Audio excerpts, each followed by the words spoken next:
मीनाक्षी सिंह। आप सभी का मेरे चैनल पर बहुत बहुत स्वागत है। तो फ्रेंड्स, आज के वीडियो में मैं आपको बताने जा रही हूँ एनल फिशर के बारे में कि एनल फिशर क्या है, क्यों होता है, कितने प्रकार का हो सकता है, और साथ ही साथ बात करेंगे कुछ कॉम्प्लिकेशन की कि जिन लोगों को एनल फिशर होता है उनमें क्या क्या परेशानियाँ हो सकती हैं और इसकी रोकथाम कैसे की जा सकती है। और साथ ही साथ हम जानेंगे इसके होम्योपैथिक मेडिसिन के बारे में भी कि कौन कौन सी मेडिसिन इनमें बहुत ही अच्छा रोल प्ले करती हैं। तो अपना वीडियो स्टार्ट करने से पहले मैं आप लोगों से कहना चाहती हूँ कि अगर अभी तक आपने मेरा चैनल सब्सक्राइब नहीं किया है तो इसको सब्सक्राइब कर लें और साथ ही साथ बेल आइकॉन बटन ज़रूर दबाएं, जिससे कि जब मैं अपना नेक्स्ट वीडियो अपलोड करूँ तो आपको इन्फॉर्मेशन मिल सके। तो स्टार्ट करते हैं। सबसे पहले हम जानेंगे कि एनल फिशर क्या है। जब एनस यानी गुदा द्वार पे या गुदा नलिका में क्रैक्स पड़ जाते हैं, दरार पड़ जाती हैं, तो वही एनल फिशर या फिशर कहलाता है। फिशर तब होता है जब आपको बहुत ज़्यादा कब्ज की शिकायत हो, स्टूल आपका यानी जो मल है वो बहुत ज़्यादा हार्ड हो और लंबा हो। तो ये तो हुआ फिशर। इसके बाद हम जानते हैं कि फिशर होने का कारण क्या हो सकता है। जो एनस है, एनस में दरार पड़ना या क्रैक पड़ना इसका सबसे बड़ा एक कारण है। और यह क्यों होता है? यह होता है कब्ज की वजह से। अगर आप लंबे समय से कब्ज से यानी कि कॉन्स्टिपेशन से सफ़र कर रहे हैं तो आप में एनल फिशर की दिक्कत हो सकती है। और साथ ही साथ में आईबीडी यानी इरिटेबल बाउल डिजीज़ या सिंड्रोम जो है, इसकी वजह से भी एनल फिशर हो सकता है, क्योंकि इसमें भी स्टूल जो होगा वो हार्ड पास होगा, उसकी वजह से जो एनस है उस पर प्रेशर पड़ेगा और प्रेशर पड़ने की वजह से वहाँ पर क्रैक या दरार पड़ सकता है।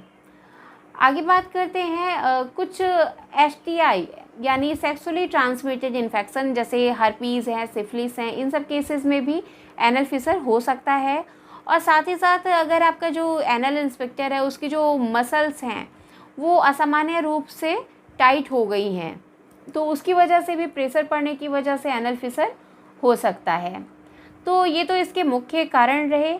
अब हम बात करते हैं कि क्या क्या लक्षण यानी क्या क्या सिम्टम दिखाई पड़ते हैं अगर आप एनल फिशर से सफ़र कर रहे हैं। तो सबसे पहला और मेन सिम्टम है इसमें कि जो मरीज होगा उसका जो स्टूल होगा यानी मल जो होगा बहुत ज़्यादा हार्ड होगा, उसको स्टूल पास करने में बहुत ज़्यादा प्रेशर लगाना पड़ेगा और इस प्रेशर की वजह से ही एनल फिशर डेवलप हो सकता है। साथ ही साथ में स्टूल के साथ ही पेशेंट को डार्क रेड कलर का ब्लड भी दिखाई देगा और इसके अलावा एनस में खुजली भी मिलेगी और जलन भी हो सकता है। ये कुछ सामान्य लक्षण हैं। इसके अलावा जो दर्द होगा वो कई घंटों तक लगातार बना रह सकता है स्टूल पास करने के बाद भी।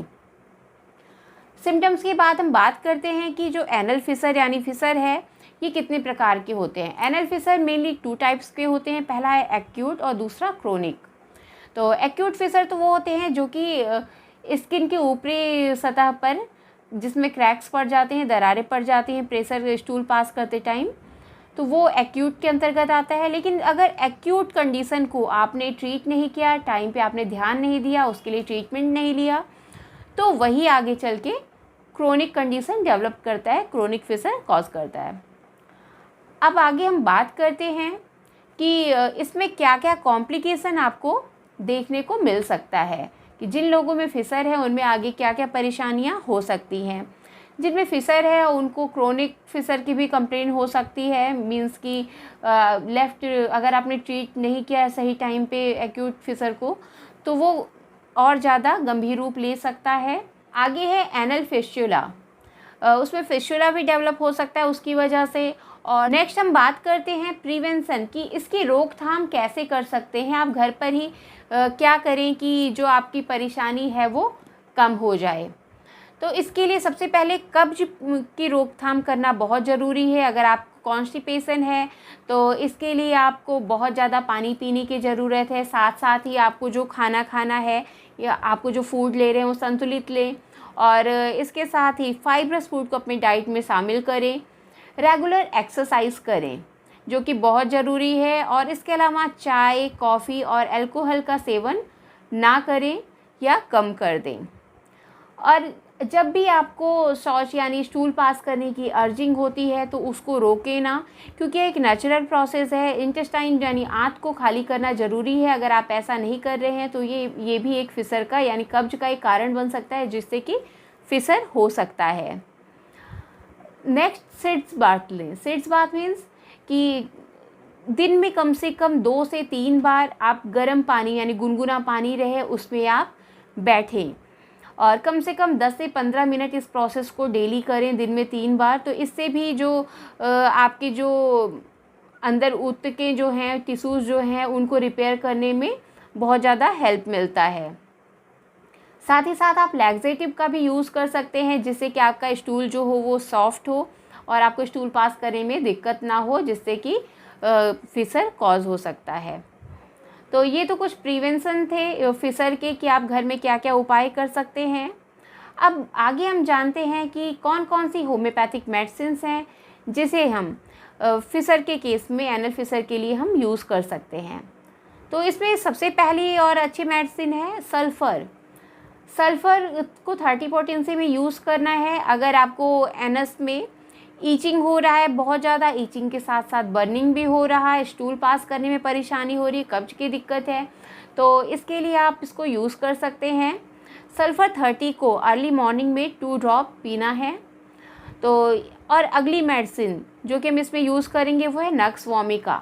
नक्स वोमिका को भी 30 पोटेंसी में यूज़ करना है। नक्स वोमिका अगर आपको कॉन्स्टिपेशन बहुत ज़्यादा है, आप अल्कोहल का सेवन करते हैं, नॉनवेज यूज़ करते हैं, तो इस केस में, और आपको साथ ही साथ एनस में ईचिंग भी है और बर्निंग भी है, तो इसके लिए आप यूज़ कर सकते हैं नक्स वोमिका। नक्स वोमिका को 30 पोटेंसी में लेना है। सोते समय इस मेडिसिन की आपको 2 बूंद पीनी है।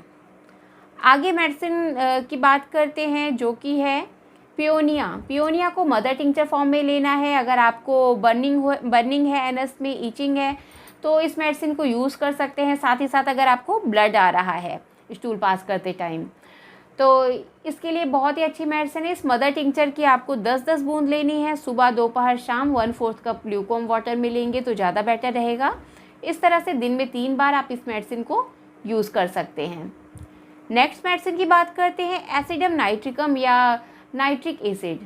ये भी एनल फिसर के लिए बहुत ही अच्छी मेडिसिन है। अगर आपको इस तरह की कोई भी कंप्लेन है कि एनस में बर्निंग हो रही है, पेन है स्टूल पास करने के बाद और ईचिंग हो रहा है, तो इसके लिए आप एसिड नाइट्रिकम यूज़ कर सकते हैं। इस मेडिसिन की आपको 30 पोटेंसी लेनी है। सुबह, दोपहर, शाम, दिन में 3 बार 2-2 बूंद। नेक्स्ट मेडिसिन की बात करते हैं जो कि है रेटानिया। रेटानिया भी आपको 30 पोटेंसी में लेना है। अगर आपकी जो परेशानी है वो लंबे समय से चली आ रही है, लंबे समय से दर्द बना हुआ है और साथ ही साथ एनस में ईचिंग है, बर्निंग है, पेन है, तो इसके लिए रेटानिया बहुत ही अच्छी मेडिसिन है। इस मेडिसिन को 30 पोटेंसी में सुबह, दोपहर, शाम 2-2 बूंद यूज़ करना है। आगे मैं आपको एक पेटेंट के बारे में बताना चाहती हूँ जो कि पाइलिन 4 ड्रॉप। ये बहुत ही अच्छा है। अगर आपको चाहे हेमरॉइड है या फिसर है, उसके लिए बहुत ही अच्छी मेडिसिन है।